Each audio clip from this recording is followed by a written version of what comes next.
I'm here to talk to you guys today about Alex Jones. He is a great man, and you should vote for him for president.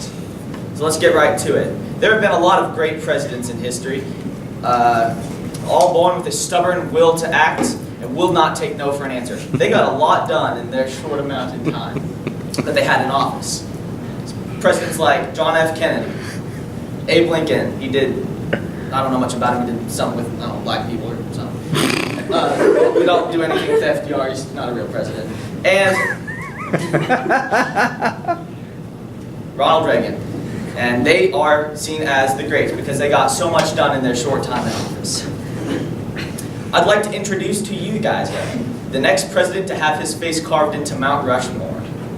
This is a man that would not stand down to the evils of the Obama administration. He fought back hard against the government when they tried to put chemicals in our water, our drinkable water. We will not stand for this. This man is Alex Jones. From TV commenter to political commenter, and that's about it, he is completely qualified to become president. He thinks like Reagan very much, that the government is the enemy, and that we should not trust it. And much like Teddy Roosevelt, he's very stubborn. Alex Jones would be a great leader for the U.S. But before we cast our ballots, let's look at why he's qualified to be our president. Let's take you back to 1999, folks. This is the year that there's a young investigative reporter, and he is on the scene. This is during the Clinton administration, of course, and so he's fed up with the lies that the liberal media is telling and the Clinton administration, sometimes under oath, is telling. And so he has to form his own company that people can know the real truth about America and what the government is doing with our lives. And thus, InfoWars is born. 1999, the greatest news outlet ever. He makes, I don't know, maybe trillions of dollars off of this company every year.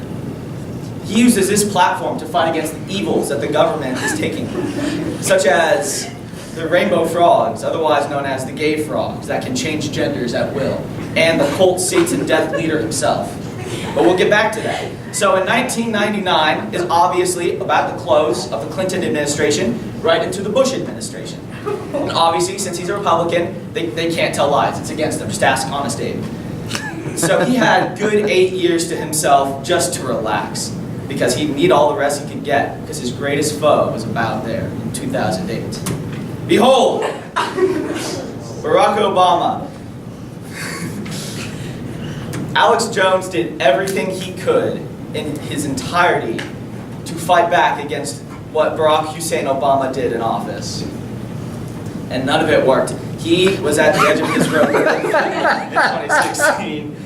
The liberal media had him cornered. It cost him his marriage, and Obama wrote an executive order to take away Alex Jones's kids, and that's why his kids were taken away. Don't let anybody tell you otherwise. But in 2016, that was his hope. For Donald Trump had smote his foe on the field of battle and giving Alex Jones the rest he long deserved. Alex Jones is a good man. He's calm, cool, and collective. All of this that I have told you today is to help paint a portrait for you of why he'd become a good president. Excuse me. This should show you that he will be, I don't know, something with his party. He will be transparent with his voters and his base and other things. He knows what it's like to feel a bitter divide in his heart after his breakup that Obama caused. It was Obama's fault. So he would not push partisan tactics. He'd want to bring the parties closer together and make legislation or push legislation that will help all Americans, not rich Americans or poor Americans or old or young or black or white, all Americans, because he believes in all of us. Alex Jones will fight for you as long as the frogs are gay. Thank you.